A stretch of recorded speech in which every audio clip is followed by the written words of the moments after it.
Welcome to Financial Focus, brought to you by Gulf Coast Financial Services founder and CEO, Jon Kuykendall. Jon and his team of financial, legal, and tax professionals have provided North Florida savers and investors sound, comprehensive financial guidance for over 25 years, helping you to achieve important life and planning goals. Be sure to like, subscribe, share, and tune in for more Financial Focus by visiting gulfcoastfinancial.net. And welcome into the program. This is Financial Focus, brought to you by the best of the best in financial services, as named by the Lake City Reporter. 6 years and running now, Jon. That's a pretty big tip of the cap to the job that you and your team do there at Gulf Coast Financial. Well, thank you, Peter. We're really excited about that and privileged and honored to have that honor. And there are so many other advisors in town that people could go to. We're just really excited that we got selected for that. And we've had it for a number of years.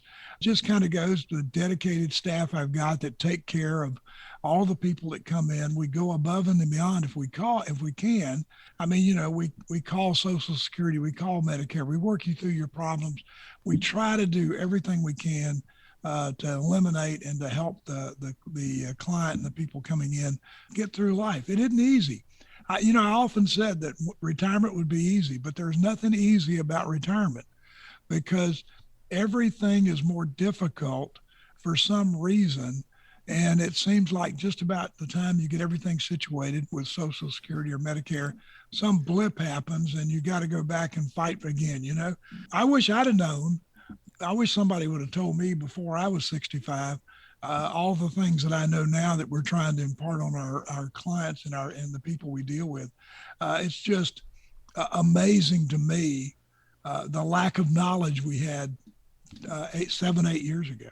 Well, Jon, as you were speaking there, kind of two sayings came to mind. One is, if you're going to get old, you got to be tough. And the other is, it's better to work smarter, not harder. And so maybe we can get around the being tough part with a little smarter planning. And that's what we're trying to do these days. And that's what you and your team at Gulf Coast Financial Services do, is help people plan smarter for their financial future and have that financial focused plan for retirement. Today, another resource that you make available, a great list, kind of a checklist for people to go down. And we covered one checklist last week of 12 questions to answer to know if you're prepared to retire. Not a whole lot of the math behind it, though. And I think this list goes into a little bit more of the math, the process of figuring out financially, am I truly prepared? What do I need? How do I have it positioned to support me in retirement? So 10 steps to prepare for retirement, and another list that, Jon, you make available if somebody wants to go to the website or give you guys a call to request this list. They can go over on their own, but you also can help them formulate answers to these questions. Oh, sure. We'd be glad to sit down with them and go over these answers, or to Zoom meeting with them, online, telephone call, whatever they want.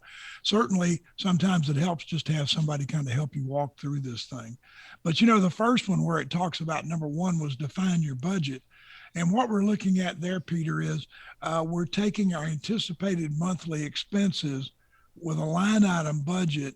And then I'm going back and looking at my checkbook for the last couple of years to make sure that I've got, because things are seasonal. And sometimes we have, the electricity bill is more in the summer than it is in the winter, hopefully. And, different things like that. So you want to make sure you got those covered and you're not just averaging it. You know what I mean? Jon, I'm chuckling over on this side. I handle more of the budgeting in my household. And it's funny because I sit down and I've got all of our bills and expenses kind of mapped out on my spreadsheet. And at the bottom of that spreadsheet, there's this number there. And I'm like, well, this is what we need in order to make it through the month. And then I go to our bank statements and I'm like, why did we spend twice that? How did that happen? And I think that is, that's lifestyle. That's the things that we do over and above just meeting the bills and the bare essentials. But that's really more of the number that we need to define when we're talking about a budget for retirement, right? Well, yeah. We're still going to have things over and above necessities. You're going to still buy clothes. You're going to go out to eat. You're going to do things. You're going to go play golf. So we need to make sure that we've got that included. our extra expenses. If you like boating and your boat has certain expenses, you need to include those in the line item. And unfortunately, a lot of people when do don't. boats not have extra expenses? That's what I Well, wonder. that's true. Yeah. The two best times in a boat owner's life: the day he bought it, the day he sold it. Yep, that's right. Bust out another 1,000. Define your sources of guaranteed income is kind of your next step. Okay, we've defined our budget, how much we are spending. Now, this is beginning the process of where's that money going to come from once we retire? Right. Well, right, because the thing about it is I don't have a paycheck anymore. So how am I going? What's my guaranteed budget? How much is coming in each month that I can count on? My Social Security. Now, we can't count on a lot of adjustments to Social Security like we did in the past. I mean, the cost of living increases in Social Security are basically non-existent. It ain't going to happen. It's not going to keep up with inflation. So we can put down how much we're getting now, but I would never include more of it. And then what else am I know that I'm going to get? How much, do I have annuities? Do I have a pension? How much of that money can I count on for my everyday expenses and my living expenses that I know I've got that I don't have to live on my portfolio? Do you see, John, that this area in planning is really, it's come down significantly and diminishing as part of retirement? Sources of guaranteed income, how much people want to count and rely on them, or how much they have on that side of the ledger is decreasing, which ultimately doesn't that put more emphasis and reliance on our personal assets that we have built up? Unfortunately, ever since we went away from the defined benefit plans and started the 401ks back in the 80s, the people with pensions have gotten smaller and smaller. So you're either a government worker or you have, some type of state retirement or whatever. Most everybody else has 401ks. And even some of the states are going more to 401ks than they are to defined benefit plans. So yes, I see that as a problem. And what we try to do is figure out a way we can make some of that up. I don't want to have to rely on the market for all of my income. That's the worst thing we can do. And we've proven that. Thanks to computers and all the new mathematical formulas, we've proven that we can't count on a guaranteed 4% forever from the market, with our longevity being as long as it is. So we have to have more types of defined of permanent income, predictable, sustainable income coming in. Well, if we need to then generate the rest of that from our personal assets, John, we really need to know how much that's going to be. And so the next step is kind of define the income gap. That is how much our personal savings is going to be responsible for in supporting our lifestyle and paying for our expenses, right? Yeah, once we take that guaranteed income and subtract that from our budget, then our expenses, then we're going to know what that income gap is. Now, when I look at that income gap, I've got to come up with a realistic number that I can withdraw from my account. So my assets, my investment accounts, so that I know that I'm not going to drain them faster than they're able to build. I mean, that's the last thing we want to do, is have our growth bucket be depleted because we're taking more out of it than it's able to generate by going back in. So that's one of the reasons that we like this income plan so much is we're going to give you a realistic number that we can use from that growth bucket, and more on the predictable income and how we can get you more income coming in that we know we're going to have. Now a couple additional steps go in here. One is we can't have a conversation about retirement without including the one source of guaranteed retirement income that we do have, Social Security. You talked about it. We want to strategize to make the most of that. And then once we have done that, as well as if we are lucky enough to have a pension, maximized that as well, then we put the pen to paper and we formulate that written retirement income plan. Yeah. And that income plan is going to tell us how long our money is going to last based upon where we are with the money we need coming out, how long that's going to last. And we're looking at working it out to age 90. We don't want to have anybody have a shortfall. I'd rather you die with a little extra money than you to live too long and have no money. And we're going to look at both spouses. So we're going to tell you, if you're married, your wife dies, this is what happens to you. And if he dies, then that's what happens to her. We're going to make sure that we take the Social Security out for one of them. We're even going so far right now as to looking at, okay, how does the plan work if Social Security gets cut? Mm-hmm. Because right now, before the end of 2030. Well, they've been talking about it, right? We've got to address that. 76 cents on the dollar is what certain people are going to get. Now, and unfortunately, I think that's going to be a majority of us. Now, you can say, well, they're not going to do that. But I got to tell you, during the Carter administration, they came out with notched Social Security. And what they did was they went in and notched out 5 years and said, okay, those people, no matter how much income they've got, they're going to get 75 cents on the dollar. So, I mean, it's been done before. Yeah. And if you look at some of the other things that they've done before, I mean, Social Security used to not be taxable as income. Now it is 50% of it, 85% of it, depending on how much other income you have.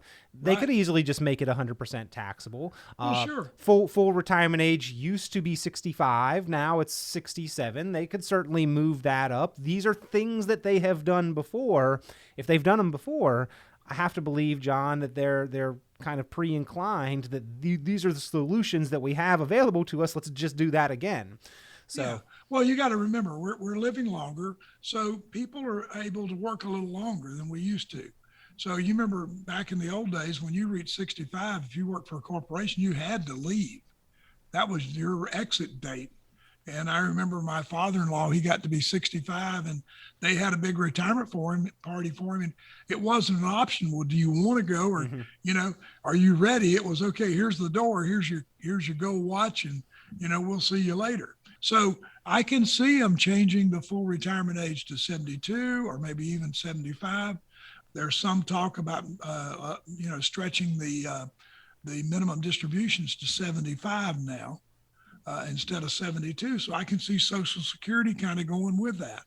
So there are a lot of things on the table that we have to look at when we put this plan together. And we try to include all those, as well as understanding your risk exposure. That's the sleep at night number, I call it. And we want to make sure that you have the appropriate amount of risk, but you're not overexposed to any segment of the market. I know that it's different for every investor. The risk tolerance number is different, but even those that are self-proclaimed aggressive investors, if you put it to them like this, next year when we have a conversation and the market's down 50%, how much of your portfolio do you want to have lost? Like, does the answer come back? Well, probably not half of my money. I probably don't want to have lost that much. Do you ever have those conversations, John? Oh yeah, we have them all the time. We get a guy who comes in or a woman who comes in, they're aggressive. And, I had one of my older clients who I love to death. She wanted to buy Bank of America stock and she just had to have this stock. And I said, we really don't want to do that. No, I got to have it. I want you to buy it. So we bought it. It immediately lost money. It's been down ever since she bought it. And so she decided that she wasn't as risky as she thought she was because she was losing principal. And so that was her goal. Was she didn't think it could go down. She just thought she was going to buy it and it was going to go up. Mm-hmm. And nobody likes to lose money. I don't care who they are, how aggressive they are. And so we have that talk with them all the time, Peter. It's you have to keep them in the road. You don't want them veering off on the forks and you don't want them going over the cliff. So you try to kind of keep them in the middle of the road. I drove one time out west in Wyoming in the winter during a snowstorm, and every 50 yards or so they have these two sticks on the side of the road. And at first I wondered what they were for, and then it started snowing, and I said, aha, those sticks tell me where the road is. I got to keep it between the sticks. You know it, man. That was so you could stay on the road. There's nothing worse than almost running off the mountain. In the middle of nowhere, too. I tell you what, there would have been nothing around for me to go to. Anyway, John, another thing that people are sort of worried about, the sticks veering off course here, taxes. We can calculate taxes as tax laws stand today is got to be kind of the asterisk that we place on that statement, because those laws are bound to change into the future. I mean, they're talking about an awful lot of changes to tax laws right now. Oh, there's no way, Peter, that with the debt that this country has, that we can keep taxes low. I mean, somebody has to pay, and it can't be all the millionaires because there aren't that many of them. So it comes down to a situation where everybody eventually will be paying more. And so we try to plan that. We look at their taxes. We advise them during the year if they need it. We get them in before the end of the year and work on taxes. So taxes are a big part of retirement and a major expense right along with healthcare. So we want to make sure that we're doing the best job we can in the taxes, and we want to do some tax planning so that if we can do some Roth conversions or something else that we can do, we want to get that out of the way before those tax laws change. Probably a big area where the fact that you've got the sister company Gulf Coast Tax Advantage, you have an advantage in helping your saver and investor clients make sure they're keeping more of their money. Well, we do. We have a tax software that we use to analyze their taxes and tell them where they are. And if they're wanting, if they want to draw more money out, we can tell them. I always give the example of the lady last year that wanted to take out $10,000 for shrubs at the end of the year. It was like November, but it was going to cost her $4,000 in taxes to get the 10. Mm-hmm. So we like our clients to know that. We want to make sure that we run that by them. And if she waits to January, it's a whole new year. We got a better chance of not paying that tax. Maybe strategize in that case, take 5 out this year and 5 out next year and reduce that tax bill. Only pay half of what we might have otherwise paid. It's things like that, though, ladies and gentlemen, that you have the advantage of the professionals there at Gulf Coast Financial Services, Gulf Coast Tax Advantage, working together to help you spot and identify where you can be more efficient. Again, these 10 steps to make sure that you are prepared for retirement. This is the math behind it. You can think about these, but you need to go into the planning process to really understand the math and make sure that you continue to be efficient as possible with your money. The next one on the list, though, John, it sort of surprised me at first glance. We always hear about diversification. Diversify. Don't put all your eggs in one basket, and yet lists consolidate like qualified accounts. Where does that contradict, or where does that not contradict with the fact that we should be diversified? Well, when we talk about not having all of our eggs in one basket, I think what we're talking about is we don't want to have all of our money in one sector. We don't want to have all growth funds. We don't want to have all tech funds, all real estate. What we're talking about doing is diversifying among many sectors to make sure we got our risk tolerance is where we want it.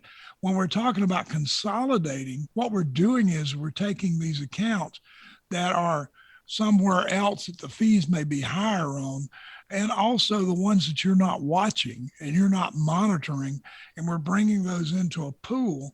And then when we get them in the pool, we're able to allocate them out with the proper allocation so that we know you are totally diversified. If you've got 2 or 3 accounts and I only have access to one of them, then I only know what's in my account. I may overweight you here, and you're also overweighted. So in another account. So I can understand that. And I think that by consolidating those, you're going to get a much better picture, a much better return. Plus your risk tolerance is going to be much better. I had an acquaintance that had to take over his mother's financial affairs, and when he did, he found 24 CDs that were just sort of scattered around, none of them earning more than 0.35%. So, consolidating those, John, maybe repositioning them. When he did that, he was able to get a much better rate of return and keep track of things a whole lot easier. I think if nothing else, maybe just the paperwork clutter was diminished. And able to keep track of things. The thing was that was her social event. Yeah. Was going to the bank and renewing those CDs, meeting the teller and meeting the new accounts person, and interaction. He didn't have time to do that. Yeah. No, she had notes. Very nice teller helped me with this one. So yeah, consolidating things can be just a matter of housekeeping a little bit and keeping things nice and neat and easy to keep track of. You don't have to sacrifice diversification or the goals that we have with our money. Consider inflation is on the list. Certainly something that we can say is important right now. And then, John, reviewing and updating those legal documents, also going to be vitally important to prepare for retirement. Well, Peter, actually, I think the last one's the most important. One of the things I find is that probably very few of the people we meet with actually have their legal documents up to date or even have any. And that when we die intestate, it creates a lot of problems for the family and for the survivors. So what we want to do is we want to make sure they have at least the 4 documents: the will, the power of attorney, the health surrogate form, and the living will. Those 4 documents have got to be done. We've got an arrangement here with an attorney where he does those for us. Very reasonable, just so I can get my clients to at least get those 4 documents. You'd be surprised at the horror stories we hear. There was one situation where I had a young widow with 4 kids. Her asset was a piece of property in another state, which was titled only in her husband's name. And so it took her, and she had no money, no income. It took us, I don't know how long, for her to get that $500,000 out of that piece of property when they could finally sell it. Yeah, no, there's horror stories into infinity and beyond when it comes to lack of estate planning documents, and unfortunately, it is the thing that you cannot take care of the day after you need to have had it taken care of. So it's a priority. And I'm sure many times, John, you talk to somebody and it's like, yeah, we can help you improve your financial situation. We can get you better rates of return. We can lower risk. We can lower fees, those kind of things. But the highest priority for you right here, right now, today, take care of those legal documents. That's got to be done. Well, yeah, but it's like you said, I think one time before, is the Superman theory. Everybody thinks they're Superman. I'm not going to die. Right. So I've got plenty of time to take care of this, but we never know when our time's up. Yep. And so we need to be ready. I got to tell you, I just went down the other day with my attorney and reviewed everything, went through all of my documents, all of my will. And mine's very complicated. So I wanted to make sure that we had everything right and it was ready, because I never know. Yeah, well, every Superman runs into kryptonite eventually, right? That's true. Yeah. And, Peter, the thing about it is, people out there listening to me and seeing me, they probably say, that guy, he's so old. He must not have done a good job because he has to work. And I got to tell you, I really don't have to work. I'm doing it because I love it. I work with my son, my grandson. I don't know what I would do if I was at the house, because I do what I want to do now anyway. And so, we're going on vacation soon.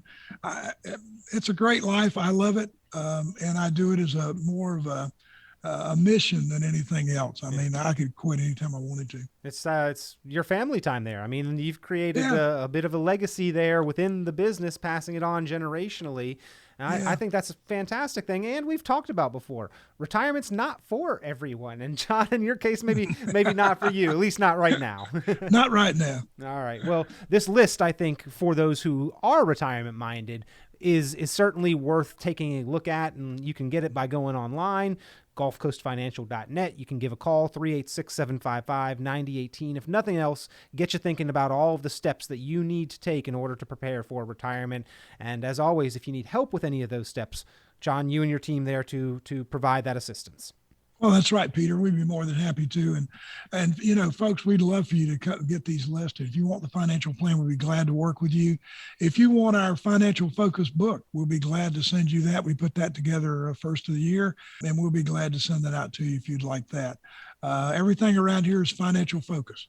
Lots of resources there at Financial Focus and at Gulf Coast Financial Services for you to take advantage of. Pick up the phone, give a call, 386-755-9018, 386-755-9018, or go online, gulfcoastfinancial.net. John, always appreciate your time. Thank you for being here to provide the guidance that you do. Thank you, Peter. Great to be here. Have a good week. Be sure to like, subscribe, share, and tune in for more Financial Focus by visiting gulfcoastfinancial.net.